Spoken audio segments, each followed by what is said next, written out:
El Consejo Potosino de Ciencia y Tecnología y Radio Universidad presentan La Neta de la Ciencia.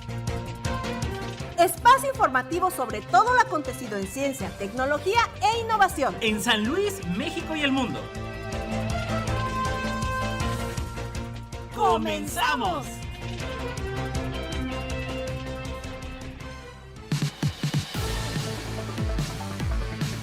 Hola, ¿qué tal? ¿Cómo están? Muy buenos días. Ya jueves 2 de junio, primer jueves ya de la mitad del año. Oigan, va volando. Amanda, ¿cómo estás? Buenos días. Hola, buenos días.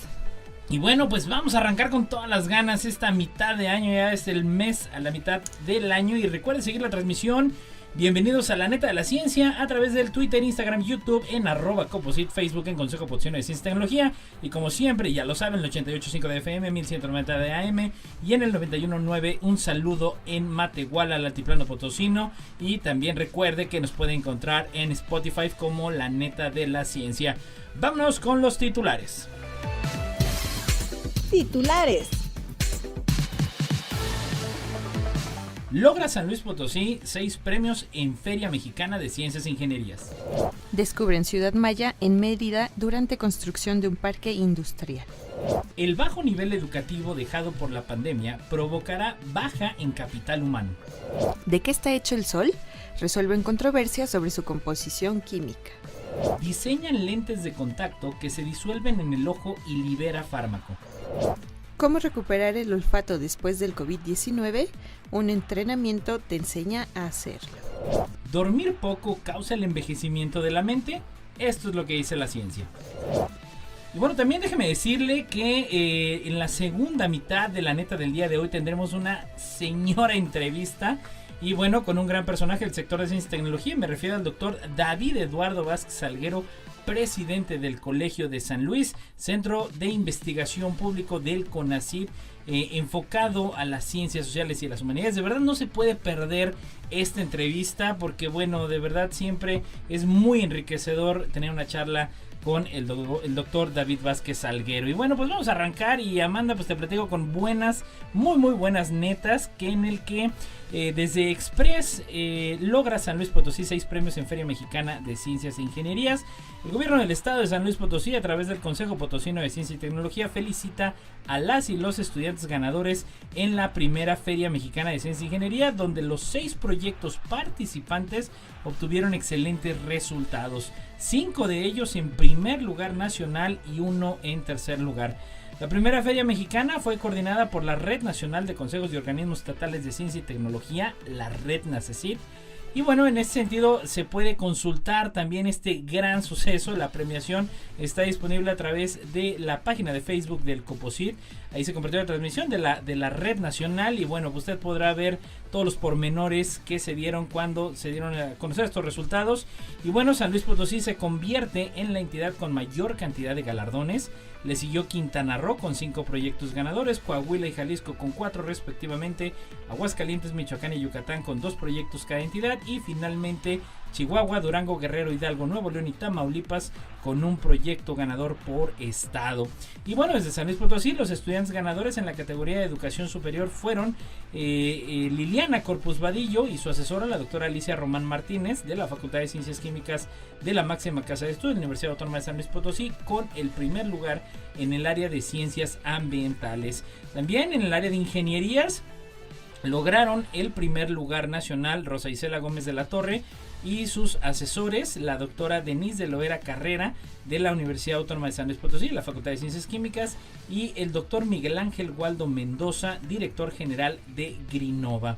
Y por último, en el área de educación superior, bueno, en el área de medicina y ciencias de la salud, con el primer lugar fue Óscar David Ayala Oviedo y su asesora, la doctora Adriana Monsiváis Urenda. Por su parte, los estudiantes potosinos y ganadores en la categoría de educación media superior fueron en el área de ciencias básicas Alexa Naomi Villa Coronado, Areli Loera Barrón y su asesor el ingeniero Germán Garay Medellín del Centro de Bachillerato Tecnológico Industrial y de Servicios el Cebetis 151 de Matehuala. Enhorabuena, el primer lugar nacional en ciencias básicas se va al Altiplano Potosino. Y también en el área de ciencias sociales, de humanidades y ciencias sociales, fue para José Miguel Navarro Flores y su asesora la maestra Sandy Lisset Gómez Montalvo, quien, bueno, una calurosa felicitación porque ella es 2 años seguido primer lugar nacional en la Feria de Ciencias. Y bueno, en última instancia obtuvieron el tercer lugar nacional en el área de Medicina y Ciencias de la Salud, Educación Media Superior, Jocelyn Carrizales Díaz, Jania Fernández Rivas y Viviana Martínez Moctezuma, con el apoyo de su asesora, la QFB Rita Páez Montealvo del Cebetis 46 en Ciudad Valles para la Huasteca Potosina. Enhorabuena por todos los ganadores y bueno, pues con esto arrancamos verdaderamente con buenas netas el día de hoy. Así es, muchas felicidades para todos los ganadores y pues a seguir con ese entusiasmo y ese interés que tienen por la ciencia. Y pues bueno, en nuestra siguiente neta nacional tenemos que desde Aristegui Noticias, un grupo de arqueólogos descubrió las ruinas de una antigua ciudad maya repleta de palacios, pirámides y plazas en una zona de construcción de lo que será un parque industrial en Mérida, Yucatán. El sitio, llamado Xiol y ubicado cerca de la ciudad de Mérida, tiene rasgos del estilo arquitectónico maya Puc, dijeron los arqueólogos, que es común en el sur de la península de Yucatán, pero raro cerca de la localidad. Nosotros pensamos que aquí posiblemente vivían más de 4,000 personas, informado en el lugar Carlos Peraza, uno de los expertos que dirigió la excavación del sitio, que se estima estuvo ocupado entre el 6000 y el 900 después de Cristo. Había gente de diferentes clases sociales, gente como los sacerdotes, los escribas, y también había la gente común que vivía en pequeñas construcciones, detalló el especialista. Los investigadores también localizaron enterramientos cercanos de adultos y niños que fueron sepultados con utensilios de obsidiana y sílex, ofrendas y otras pertenencias. También fueron descubiertos restos de vida marina en la zona, lo que sugiere que los habitantes de la ciudad complementaban su dieta basada en la agricultura con la pesca en la costa cercana. Xiol fue hallada después de que se iniciara la construcción de un parque industrial que se seguirá erigiendo, aunque los restos arqueológicos se conservarán según los propietarios del terreno. Por el paso del tiempo ha crecido la mancha urbana y muchos de estos vestigios arqueológicos se han destruido, pero hasta nosotros los arqueólogos, dijo el especialista, nos causa sorpresa porque no pensábamos encontrar construcciones tan bien conservadas. Interesante y bueno, pues sigue escarbándose toda la parte de exploración y conocer más cerca de nuestro pasado.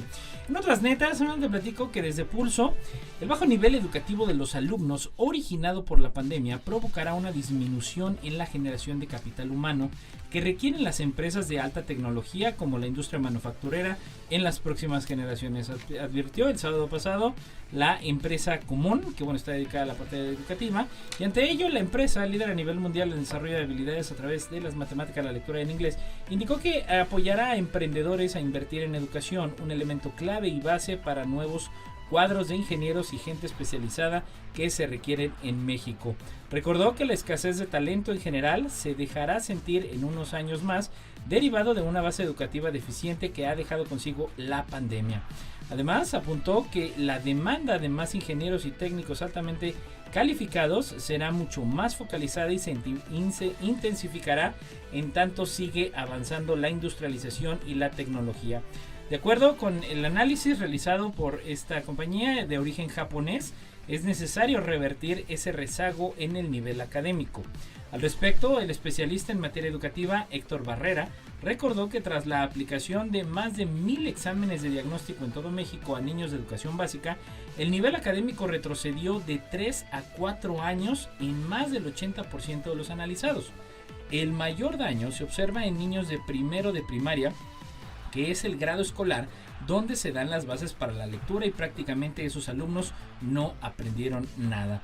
El experto señaló que todos esos factores ocasionarán en un futuro que los estudiantes no quieran elegir carreras universitarias que tengan como base las matemáticas, como son las ingenierías y de tecnología, que son las que más demanda el sector industrial y muchas áreas productivas. Destacó que la demanda de personal mejor preparado ha estado impulsado por el desarrollo tecnológico y dicha demanda seguirá creciendo en los próximos años. El experto recordó que actualmente se vive una de las más marcadas crisis educativas a nivel global y es muy probable que las futuras generaciones de universitarios, sobre todo el capital humano en áreas tecnológicas, se vea mermado por esta situación. Finalmente, de acuerdo con cifras del Observatorio Laboral perteneciente a la Secretaría del Trabajo de México, actualmente hay en funciones más de 350,000 ingenieros de todo tipo en el país y tan solo en manufacturas y procesos como la digitalización o Industria 4.0 hay menos de 15,000 y en esta última es un área que sigue en crecimiento, así que a poner mucha atención, la responsabilidad de padres de familia, docentes y autoridades educativas. Y bueno, nuestra siguiente neta tiene que ver con un caso más en el que se evidencia cómo los métodos e instrumentos de observación de la ciencia determinan los resultados de lo observado. Y es que, pues bueno, se hace patente a través del estudio de la composición química del Sol.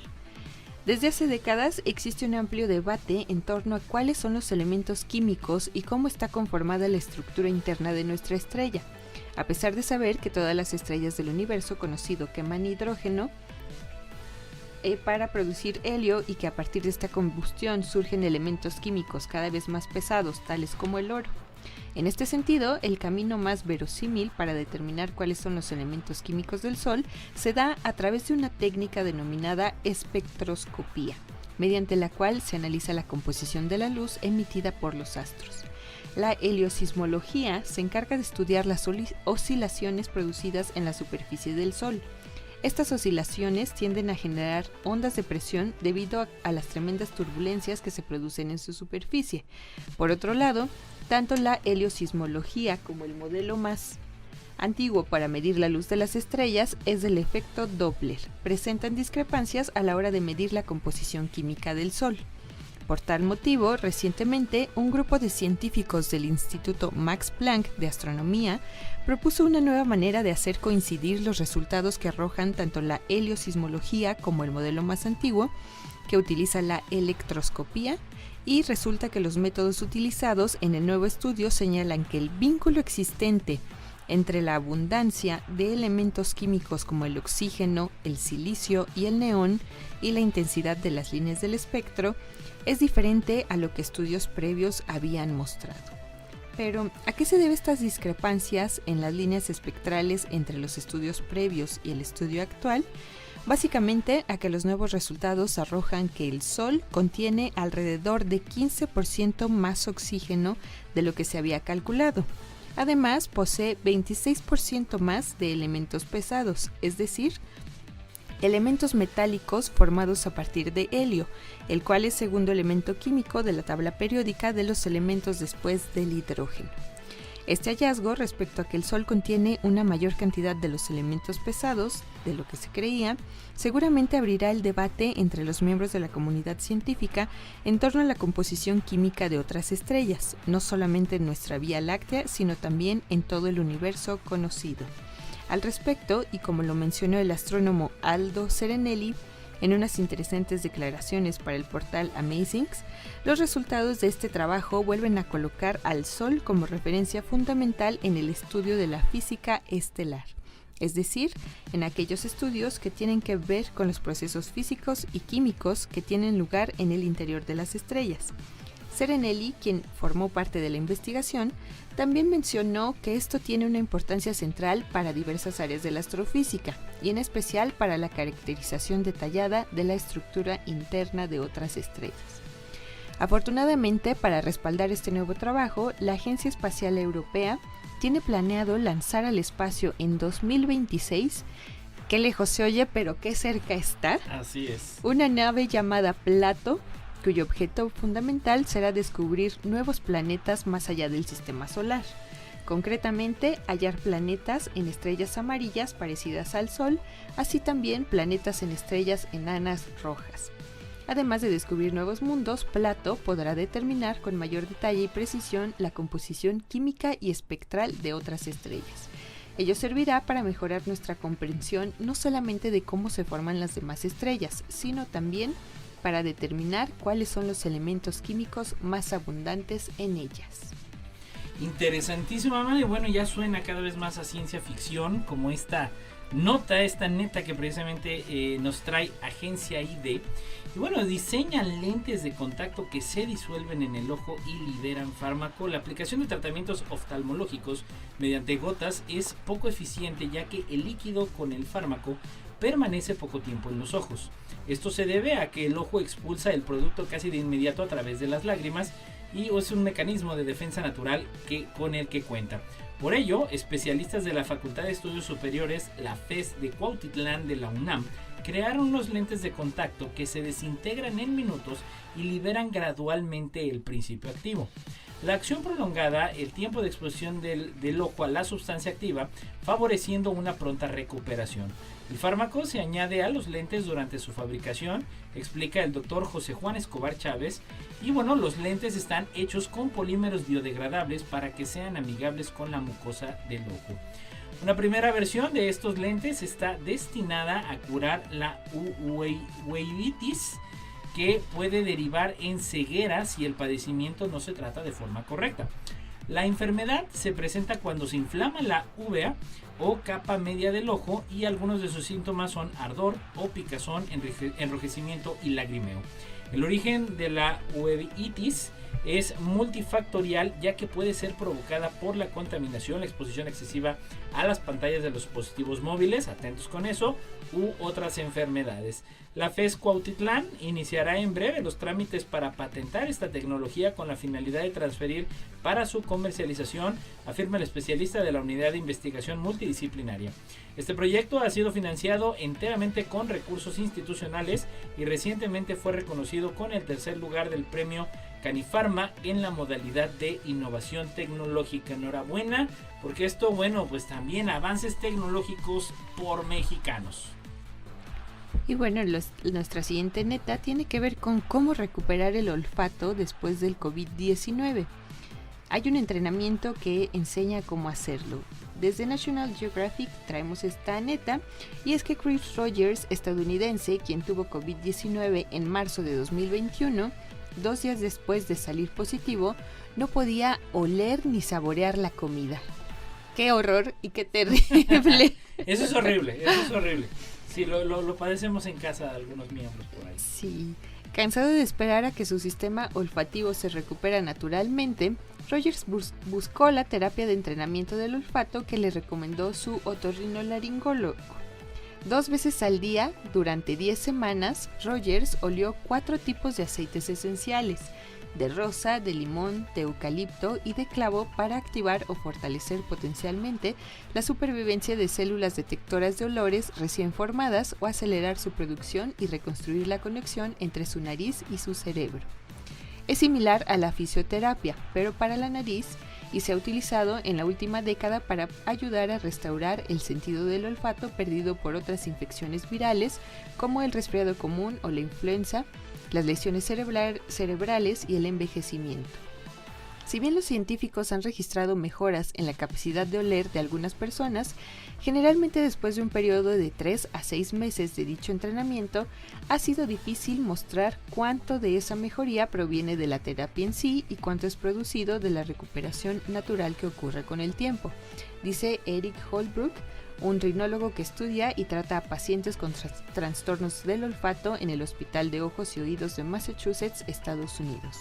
Aunque los beneficios del entrenamiento del olfato pueden variar considerablemente entre los pacientes dependiendo de su punto de partida, generalmente no se considera dañino, dice Bradley Goldstein, un otorrinolaringólogo que estudia los trastornos del olfato en la Universidad de Duke, Estados Unidos. Lo hemos recomendado con expectativas moderadas, pero aún necesitamos encontrar terapias farmacológicas específicas y más efectivas. Es realmente una necesidad insatisfecha.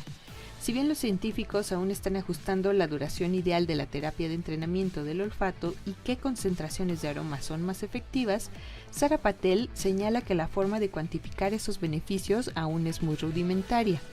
Actualmente, para medir qué tan bien funcionó la terapia, los médicos calculan una puntuación antes y después del entrenamiento del olfato, presentando a los pacientes 40 olores a través de los bolígrafos o pruebas de rascar y oler. Luego, el paciente debe elegir el olor correcto entre 4 opciones. Estos son muy subjetivos y no es una medida objetiva real, agrega Sara Patel, cirujana de cabeza y cuello y experta en pérdida del olfato en la Universidad de Stanford, Estados Unidos. Además, según el lugar donde crecieron las personas y sus antecedentes culturales, es posible que no todos estén familiarizados con cada uno de los 40 aromas, añadió. Interesante y qué horrible, porque nada como andar en la calle y de repente le hace el golpe ahí en un carrito de tacos. Digo, yo sí lo he hecho, es más, un día se les dice que suban las ventanas para que se quede adentro. Pero bueno, así las cosas. El pan recién horneado. Ay, no. El bolillo, cuando sabes que recién acaba de salir, digo, tan solo el olor te dice que está calientito, ¿no? ¿Y cómo está el bolillito así solo calientito? Es tan rico. Crujientito, así. Ay, sí. No, mano, de veras. Puro veneno, pero bueno, lo que nos hace felices. Y bueno, para cerrar las netas de esta primera mitad, porque recuerden, tenemos una súper entrevista ahorita regresando del corte con el doctor David Eduardo Vázquez Salguero. Les platico, bueno, desde el Universal, como en todo en la ciencia, ¿no? Se plantean preguntas y si dormir poco causa el envejecimiento de la mente. Y bueno, en este sentido se sabe que el sueño alterado puede producir trastornos emocionales, dificultades con la memoria, escasas habilidades motoras y disminución de la eficiencia laboral. Incluso puede contribuir a los trastornos cardiovasculares y la mortalidad. La afección suele tratarse con terapia cognitivo-conductual. Una buena higiene del sueño es un componente esencial, sea cual fuere la causa, lo que a menudo constituye el único tratamiento que requieren los pacientes con problemas leves. Ahora, un artículo publicado en la revista Journal of Aging and Health, realizado en Finlandia y que contó con más de 3.700 participantes, en su mayoría mujeres, da cuenta de cómo esta afección podría estar vinculada a ciertos problemas cognitivos. El nuevo análisis señala una correlación entre los casos más severos de insomnio en personas de mediana edad y problemas cognitivos cuando estos alcanzan la edad de jubilación. Algunos de los problemas cognitivos que señaló el equipo encargado del análisis son problemas de memoria, de concentración y problemas en la capacidad de aprendizaje. La investigación demostró que los síntomas eran cada vez más leves en aquellos participantes cuyo insomnio mejoraba con el tiempo. A pesar de los resultados, el estudio no es del todo concluyente, puesto, según explica Thea Laluca, coautora del estudio, solo se toman medidas subjetivas de las capacidades cognitivas, es decir, las declaradas por los y las participantes a través de una encuesta. Las estimaciones subjetivas son válidas y muy utilizadas en este tipo de estudios, pero pueden discrepar de otras formas de medición objetivas. Finalmente, otro factor a tener en cuenta es que el estudio mide una correlación entre sueño y capacidades cognitivas, pero la relación causal no está asegurada. En relación a este aspecto, tan solo la segunda encuesta consultaba a los participantes por sus capacidades cognitivas, así que veremos, bueno, cómo avanzan este tipo de investigaciones para conocer de buena fuente los resultados. De todas maneras, yo le digo a usted, duerma bien, duerma las horas que se van a hacer para estar al 100% siempre en nuestra jornada laboral. Y bueno, Amanda, pues vámonos ahorita después del corte con la entrevista del doctor Eduardo Vázquez Salguero, presidente del Colegio de San Luis. Ya lo sabes, sigan nuestra transmisión a través de Twitter, Instagram, YouTube y Facebook en Consejo de Protección de Ciencia y Tecnología. Y ya lo sabe, como siempre, 88.5 de FM, 1190 de AM, 91.9 en Matehuala, en Spotify, La Neta de la Ciencia. Volvemos.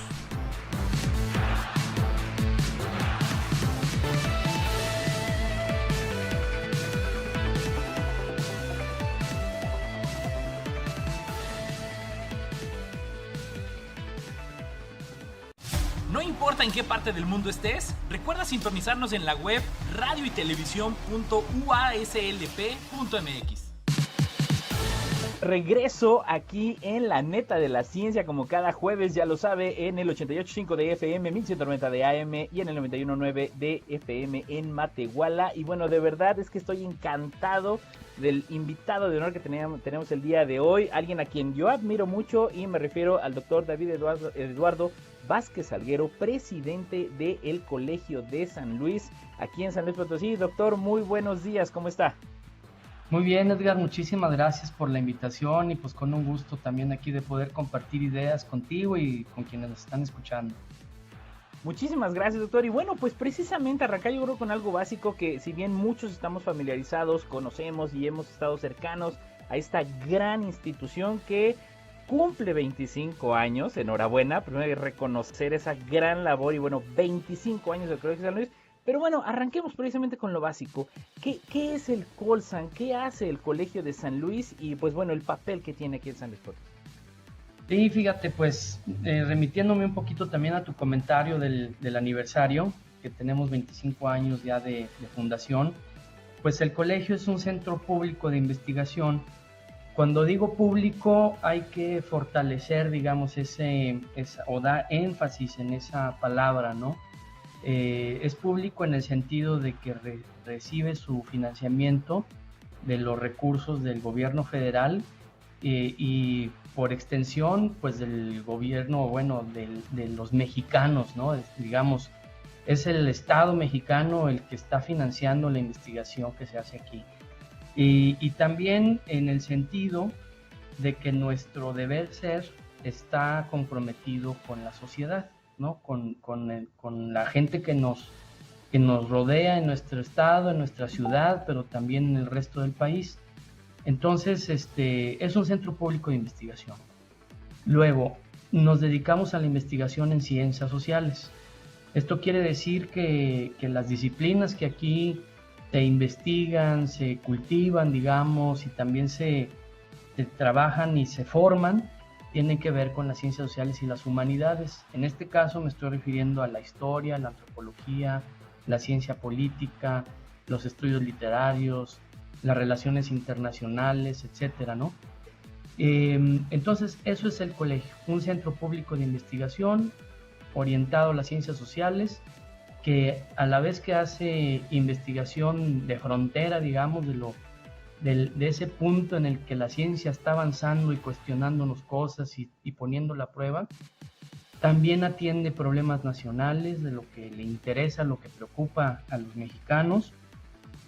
Y por otro lado, también nos dedicamos a la formación de investigadores a través de nuestra licenciatura en Relaciones Internacionales y a través de nuestros posgrados, 5 maestrías y 4 doctorados.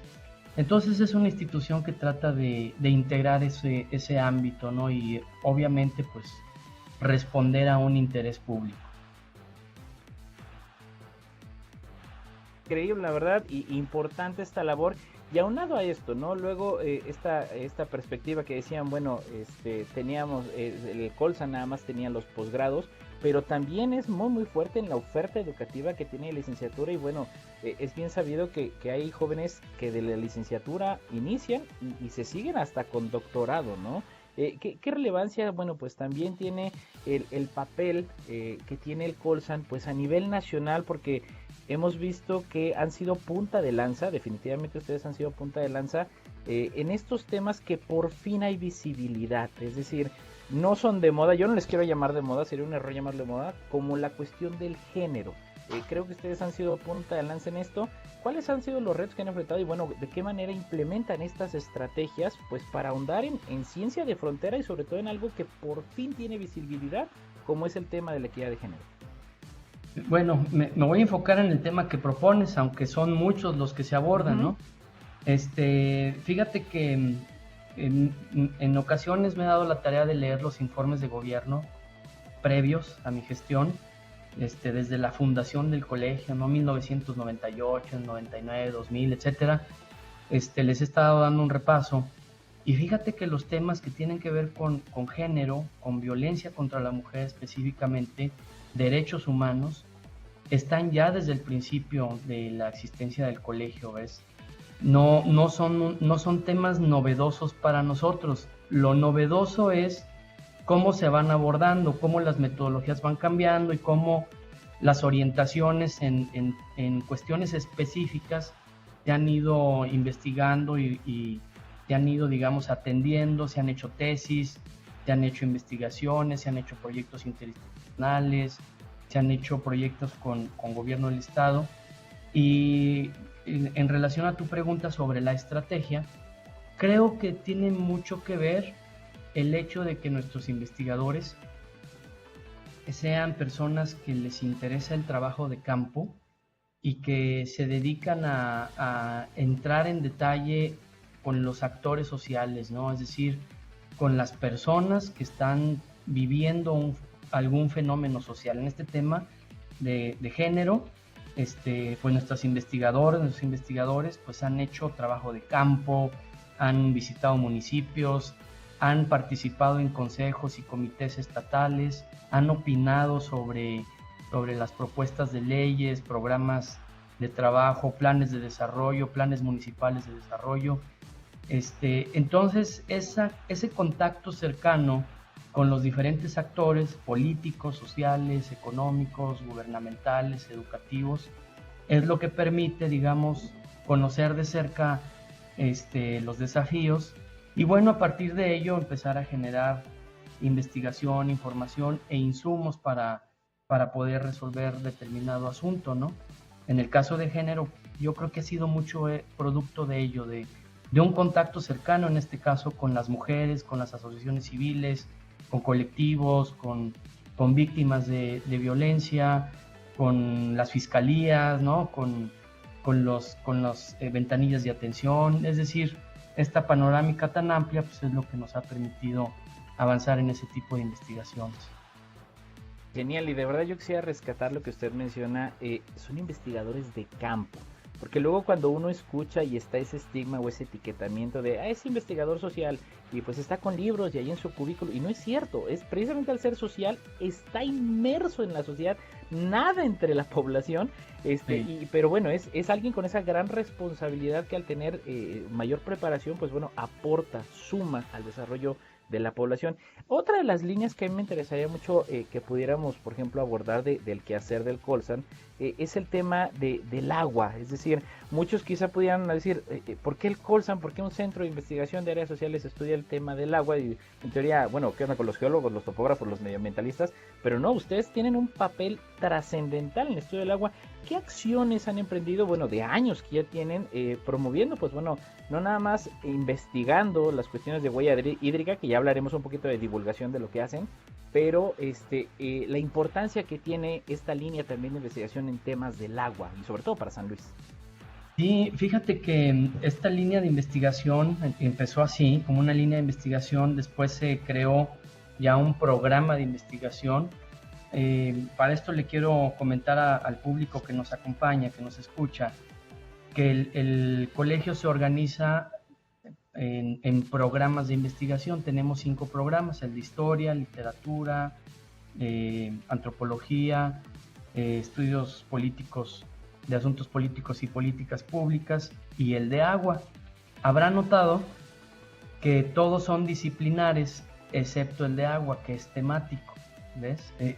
Y se pensó así también desde el origen. Estoy hablando desde hace pues más de 22, yo creo que casi desde la fundación del colegio.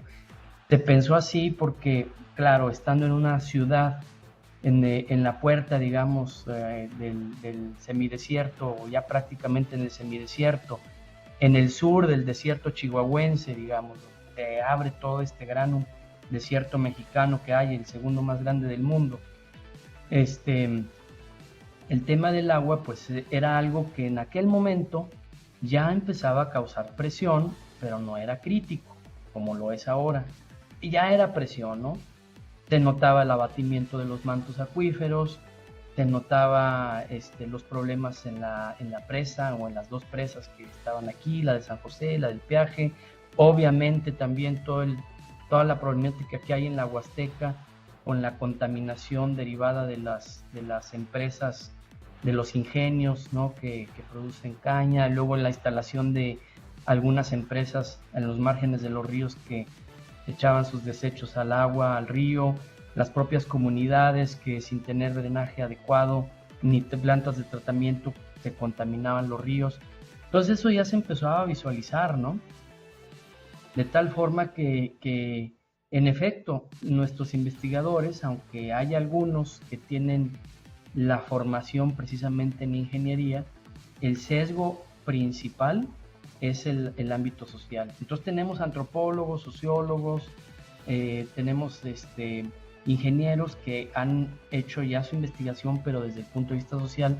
Y esto es importante porque nuestra compañera institución, que es la Universidad Autónoma, pues tiene una experiencia muy, muy amplia en temas técnicos. El propio IPCID, que es un centro hermano, el Instituto Potosino de Investigación Científica y Tecnológica, también tiene esa parte técnica, ¿no? Entonces, la aportación del colegio no tiene que competir ni tiene que completar esa parte, porque eso ya está muy adelantado, ¿no? Más bien lo que nos interesa desde acá es precisamente los efectos de la condición humana en la gestión del agua, ¿no? Y viceversa, ¿no? Cómo la gestión o la buena, la mala de gestión del agua impacta, digamos, en el ser humano. Y claro que la técnica, pues, es parte de ello, ¿no? Sin embargo, pues nosotros hemos investigado sobre los grandes megaproyectos, como el tema del Realito, sobre las grandes explotaciones a las cuencas, sobre las diversas diferencias que hay para acceder al agua de zonas marginadas frente a zonas con mejor posicionamiento socioeconómico en la propia ciudad, y eso nos ha llevado a estudiar conceptos como el derecho al agua y ahora la justicia hídrica, que es un tema que está muy, muy centrado en el colegio, y también estamos abordando el tema del agua en este momento ya con una perspectiva nacional, no nada más con una perspectiva regional, abordando los derechos humanos y el agua en los pueblos indígenas y las comunidades vulnerables, y todo este tema de los trasvases que tienen que ver con igualdad y con inseguridad hídrica, ¿no? Son temas incluso de seguridad nacional. Entonces son temas que están muy presentes y que pues, digamos, pueden resultar en problemas sociales muy complejos, ¿no? Ya estamos viendo este debate que hay entre el estado de San Luis Potosí y el estado de Nuevo León sobre conducir el agua que transcurre por el Pánuco hacia allá. Estamos viendo también el debate sobre si el agua debe de comercializarse o no, sobre la contaminación de los ríos, sobre el abatimiento de nuestras cuencas aquí en la capital, y eso también ha derivado pues en bloqueos de calles, en manifestaciones, y esperemos que no suba de tono. Esto depende mucho de las autoridades y de este diálogo. Entonces, lo que hace el colegio es identificar estas problemáticas, tratar de trabajar cercano de los sectores, tanto el social como el gubernamental, para encontrar soluciones y seguir investigando, ¿no? Y generar una cultura del agua pues que nos permita valorar en su justa dimensión este recurso tan importante para la vida. Y usted dijo una palabra que, bueno, con esta ya me la tatuó, que es justicia hídrica. O sea, de verdad es que y yo tengo muy presente el tema de las manifestaciones que hubo la semana pasada, sobre todo, y que, bueno, se mantienen. Esta palabra justicia hídrica, el tema del Realito, el tema de esto del si el agua se va a ir a Nuevo León o no. Bueno, el papel tan trascendental, y yo sí a los radioescuchas que están ahorita siguiéndonos a través de las redes sociales y Radio Universidad, el llamado, no nada más a autoridades, porque nosotros como ciudadanos también tenemos una gran responsabilidad. Yo recuerdo esas campañas de cuida el agua y gota a gota el agua se agota, pero seguimos, estamos más adentrados en esa crisis, ¿no? Pero bueno, es un tema que nos daría para la vida y tomar conciencia de eso, y que sepa la gente que el Colegio de San Luis tiene esa parte tan fundamental que es el tinte social, el impacto en la población. No habría vida sin agua, no hay empresas, no hay manufactura, no hay negocios, no habría servicios públicos sin agua. Entonces, el papel tan importante.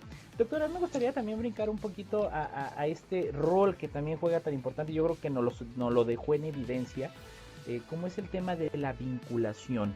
Es decir, hablaba de la Universidad Autónoma, hablaba del IPCID, y en este sentido, bueno, pues también a través de diversas estructuras, pues el Colegio de San Luis, también miembro del gobierno del Consejo Potosino de Ciencia y Tecnología, miembro del Consejo Directivo, pues forma parte de los consejos regionales de ciencia y tecnología. ¿Cuál es este rol, esta importancia que tiene pues también el participar en este tipo de estructuras tan importantes como son los consejos regionales que llegan a las 4 regiones del estado? Fíjate que sí es muy importante la vinculación, Edgar, y se debe dar en muchos niveles, ¿no? Y alcances. Cuando digo niveles me refiero desde colectivos, ¿no? Grupos que no están formalizados, digamos, que simple y sencillamente deciden agruparse y tratar algún asunto, ¿no? Las comunidades indígenas, por ejemplo, hasta ya las instituciones formalmente establecidas, como pueden ser los gobiernos municipales, las asociaciones civiles, las cámaras empresariales, en diversos también niveles de gobierno, a nivel municipal, estatal, nacional, internacional. El colegio ha participado en vinculaciones de todos esos niveles y alcances, ¿no? Desde lo local hasta lo internacional. Pero específicamente los consejos regionales, fíjate que a mí me parece una estrategia muy interesante que puede dar muy buenos resultados, de hecho está dando buenos resultados, porque se concentran en una lógica de diálogo precisamente interno, no centralizado, no desde la capital del estado, sino en un diálogo mucho más amplio en las regiones, y eso implica poder conocer y poder interactuar de manera directa en grupos que tienen el mismo propósito, que persiguen el mismo propósito, y que tienes un diálogo con gobierno municipal, con empresa, con sector educativo y con sector social. Entonces, yo creo que eso es muy importante, ¿no? Sí es necesario encontrar ahora un mecanismo de financiamiento para proyectos que puedan emanar desde los consejos regionales. O sea, está la estructura para discutir, para identificar, para plantear actividades sin mucha carga presupuestaria, pero de pronto cuando ya se tienen identificadas cuáles son las problemáticas, pues el tema es quién lo ejecuta y con qué, ¿no? Ese es el gran problema o el dilema, ¿no? Entonces, bueno, yo pienso que en todo proceso de este tipo son fundamentales esos tres elementos: la voluntad y el objetivo en común, ese ya está dado. ¿Quién lo hace? Eso está identificado. ¿Y con qué lo hace? Eso falta. Es decir, ¿cómo le hacemos para que los consejos regionales encuentren el acceso a un financiamiento para los propios consejos regionales y esto derive en estrategias de mejora desde el ámbito de la ciencia para ellos, ¿no? Para las regiones en las que están cada uno de ellos. Creo que es algo que no se da de la noche a la mañana, hay que trabajar en ello. Absolutamente, y bueno, obviamente ahorita hablábamos del tema del agua, pues no es lo mismo el tema del agua en altiplano que en la Huasteca, que en media, tiene su naturaleza, ¿no? Yo quisiera aprovechar también estos minutos que tenemos, doctor. Otra gran labor que yo he sido el primero en la línea como testigo de este gran trabajo que ha hecho el Colegio de San Luis, es en materia de divulgación científica, en materia del fomento a la vocación científica. Y bueno, platicamos un poquito al respecto, ¿no? De esta gran labor que también han hecho magia, así lo voy a decir, digo, en el entendido que magia es solo ciencia que aún no se explica. En temas de acercar el conocimiento a los niños desde el enfoque humanístico, desde el enfoque social, ¿cuáles son algunas de las actividades que yo recuerdo, bueno, que se ha hecho como Semilleros y ADA, pero bueno, estas actividades que ustedes también promueven en materia de divulgación y difusión científica?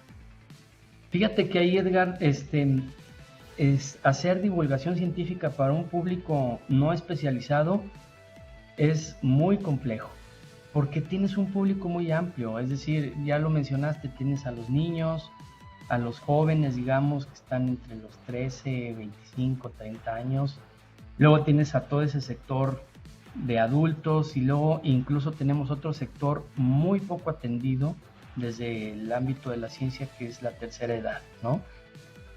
Muy pocas veces hacemos productos para el adulto mayor, ¿no? Yo lo he visto en otros centros que sí están muy enfocados en ellos, sobre todo porque la pirámide poblacional va transformándose.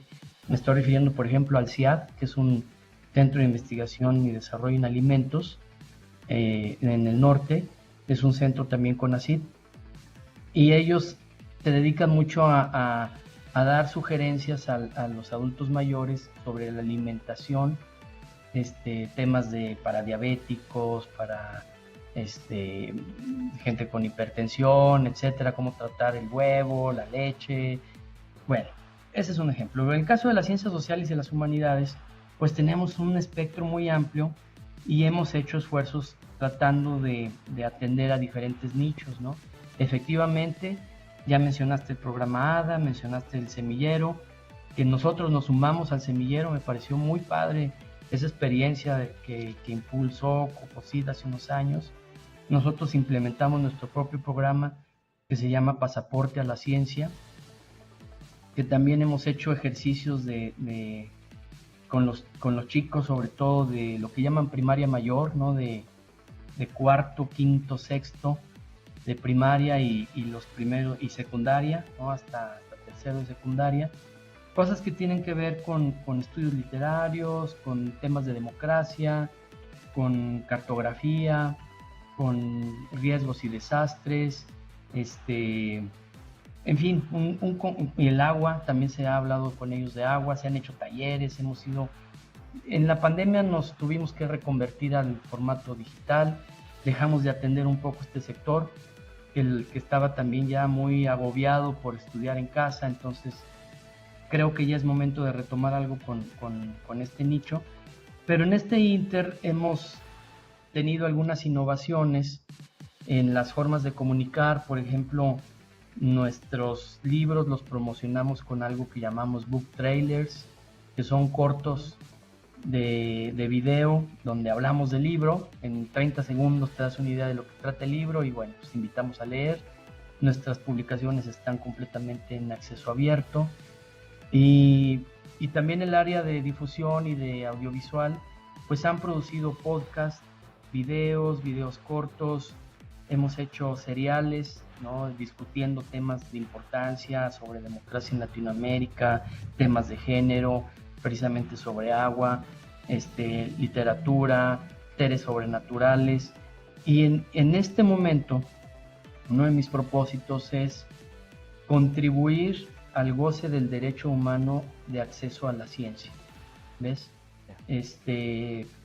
¿Cómo le hacemos? Porque si bien nuestro propósito principal es generar investigación de frontera con incidencia social, pues nuestro interlocutor principal pues, es el académico, ese es el primero, digamos, al que le hablamos y el que nos escucha, ¿no? Claro. Pero está el resto de la población. Entonces ahí es donde está este desafío, estamos tratando de atender, pues de traducir ese lenguaje teórico, metodológico, a veces medio críptico, solo para iniciados, que puede sonar muy por las nubes, en algo más accesible. Y entonces estamos desarrollando ya una serie de infografías y de audios cortos dirigidos a un público amplio. Nuestra siguiente fase va a ser traducir audios cortos a lenguas indígenas para que también ellos puedan acceder a la información.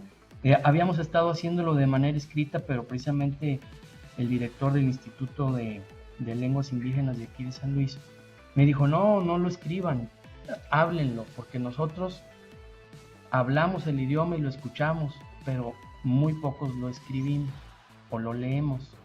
Entonces hay que mandarlo por audio. Estamos tratando de hacer audiolibros también, ya hicimos un par de audiolibros, queremos hacer un poco más. Entonces son esas estrategias que vamos a poner en un micrositio con esta serie de digamos, objetos multimedia, y también vamos a hacer un sitio un poquito más especializado que se llama Ciencia Colsan. Ahí vamos a integrar los artículos de nuestra revista digital, nuestros libros digitales y lo que hay en nuestro repositorio digital, que son 3 plataformas que están separadas, y lo que queremos es vincularlas y facilitar el acceso al conocimiento a quien lo requiera, ¿no? Y cuando se ofrece, digamos, cuando identificamos temas de coyuntura, atendemos, hacemos cortos dirigidos a diputados, a tomadores de decisiones, a alumnos, en fin, esa es un poquito la la tarea que estamos haciendo, estimado Edgar. No, pues nuestra tarea es titánico y mi reconocimiento porque, bueno, de verdad es que se sabe, yo mismo lo veo todos los días, este gran impulso de carácter editorial que tienen y multiplataformas, pues bueno, se ve y que la gente lo sepa, ¿no? Y se acerque al Colegio de San Luis. Me gustaría cerrar el día de hoy, doctor, con esta parte de su visión. Estamos, creo yo, en un punto intermedio en el cual usted ha estado al frente del Colegio de San Luis, pues bueno, ya durante un periodo de 5 años, bueno, viene... creo que es importante este ejercicio de reflexión, pasado, presente y futuro, un poquito acerca de esta visión que, bueno, se viene para los próximos años al frente del Colsan y ante la gran relevancia que tiene, pues en el impacto no nada más de San Luis Potosí, sino de la región y a nivel nacional. Bueno, pues mira, yo te lo podría poner en 3 aspectos, ¿no? Uno es fortalecer el carácter público de este centro, ¿no? Del Colegio de San Luis. Y cuando digo fortalecer el carácter público me refiero a buscar mucho más la cercanía con la sociedad, ¿no? A tratar de encontrar más y mejores vasos comunicantes para el diálogo, para la interacción y también para abrir el abanico de posibilidades para ingresos a nuestros posgrados y a nuestra licenciatura. Un primer ejercicio es que nuestra licenciatura ya no se cobra, es completamente gratuita, ¿ves? Entonces, ahí ya estamos rompiendo la barrera económica, vamos, ya alguien que diga yo quiero estar en el colegio, pero me cuesta la colegiatura por más barata que sea, creo que la traíamos en 6,000 pesos al semestre, por ahí 6 o 8,000 al semestre, ya no, eso ya no va a ser un obstáculo, ¿ves? Es decir, el único requisito que existe para entrar al Colegio de San Luis es tener la vocación, el rendimiento, digamos, académico para entrar y para mantenerse, ¿no? Y nuestros alumnos, incluso los de licenciatura, acceden a una beca de manutención. Y bueno, en el posgrado pues tampoco, nunca se ha cobrado el posgrado, es decir, aquí al contrario se paga al alumno para que estudie. Entonces eso es una forma de retribuir a la sociedad y fortalecer el carácter público para no negar o no tener barreras económicas para acceder a la formación de alto nivel. Y por otro lado, la relación con las comunidades indígenas, con los sectores vulnerables, estar también tratando de identificar cómo es la mejor manera de estar cerca, ¿no? de difundir nuestro conocimiento. Ahí viene la siguiente parte. Es una reformulación de las líneas de investigación. Primero una revisión, saber identificar si nuestras líneas de investigación se apegan a la realidad de lo que estamos investigando o de lo que hay necesidad de investigar. ¿Sí me explico? Es decir, tratar de hacer una mirada hacia adentro y decir, bueno, esto hay que cambiarlo, esto hay que ponerle más interdisciplina o buscar otras relaciones académicas, qué sé yo, ¿no? Tratar de abordar nuevos temas, ¿no? En fin, es redefinir la investigación en el colegio. Y por último, que está muy vinculado con este aspecto público del colegio, es contribuir a ese gozo del derecho humano de acceso al conocimiento. Es decir, ¿cómo le hacemos para que la gente tampoco tenga barreras para acceder al conocimiento que aquí se genera? Entonces, por eso también estamos implementando tirajes cortos de libros, poniéndolos en tirajes cortos de libros impresos para enfocar nuestro esfuerzo al acceso digital y universal, digamos, ¿no? Hacer reimpresiones de aquellos libros que tienen mayor demanda. Entonces, si hay libros que se agotaron, pero que la gente lo sigue pidiendo, pues poderlo reimprimir sin necesidad de poner trabas burocráticas ni nada de eso, ¿no? Es decir, estar escuchando a la sociedad lo que está solicitando de parte del colegio para atender esa necesidad, digamos, de conocimiento que se busca, ¿no? Y por otro lado, continuar con nuestro programa de radio Entre Voces y continuar con nuestro programa de televisión Hablemos en Canal 9. El primero, el radio con Radio Universidad, y el segundo con Canal 9, que ha sido dos relaciones muy fructíferas, muy gratificantes. Debo decir que Esas dos instituciones, su personal, siempre nos han abierto las puertas, así como ahora lo estás haciendo tú con Coposit, y eso nos ha permitido pues, tener un alcance muy interesante, y la idea es fortalecer esos programas. Los hemos abierto a nuestros egresados, a nuestros alumnos, para que ellos participen en los programas, ¿no? Y están abiertos, digamos, a especialistas que se vinculan con el colegio. Perfecto, perfecto. De verdad, doctor, es que bueno, esto, yo ya quiero la hora con usted en términos de la entrevista, que qué bárbaro. Híjole, yo estoy emocionadísimo porque esta noticia que dice, bueno, los jóvenes de licenciatura nos va a costar, chavos, a los que todavía no, a los que saben que su vocación está en las áreas sociales, en las humanidades, dejen de escuchar a su tío, dejen de escuchar a la madrina, al primo, al cuate, de que vete a la industria y sé ingeniero porque ahí te pagan mucho, pero no es tu vocación. Conviértanse en transformadores sociales, estudiando en el Colsan, porque es gente que transforma la sociedad para mejor. De verdad, acérquense al Colsan y que enhorabuena, doctor, muchos años más, otros 25 años más de éxito, de construcción y de sumar a San Luis Potosí. Un honor que haya estado con nosotros en la neta de la ciencia el día de hoy. Al contrario, era un honor para mí, y ya que te referiste y te dijiste a los jóvenes, pues quisiera, si nos están escuchando, quisiera decirles que efectivamente, independientemente de lo que decidan, yo creo que ellos deben escuchar el llamado de su corazón, es decir, efectivamente buscar dedicarse a lo que más les satisfaga y que ellos identifiquen como un talento personal. Ojalá que sí esté en el ámbito de los sociales, porque sí se requiere, pero puede ser el arte, puede ser la ingeniería, puede ser la mercadotecnia, lo que ellos deseen. Yo creo que lo más importante es eso, que atiendan lo que ellos están sintiendo. Eso es muy importante. Los jóvenes ahorita necesitan tener visión de futuro, necesitan tener una esperanza, necesitan tener un horizonte de crecimiento, ¿no? Y ojalá que el colegio esté contribuyendo a ello. Absolutamente, absolutamente. Doctor, le mando un fuerte abrazo y nos estaremos viendo en futuras emisiones del programa y de todas las actividades que hacemos en colaboración con el Colegio de San Luis. Le mando un fuerte abrazo. Igualmente, saludos a todos. Gracias, nos vemos. Y bueno, con esto damos cierre a la neta de la ciencia. Muchas gracias a quienes nos acompañan el día de hoy. Ya lo saben, como cada jueves, gracias a Lalo Carrillo en los controles, como cada jueves en Radio Universidad, Spotify y en las redes sociales del Coposit. Yo soy Eder Jiménez y me despido mandándoles un abrazo a todos, a toda la región de San Luis Potosí. Un fuerte abrazo. Esto fue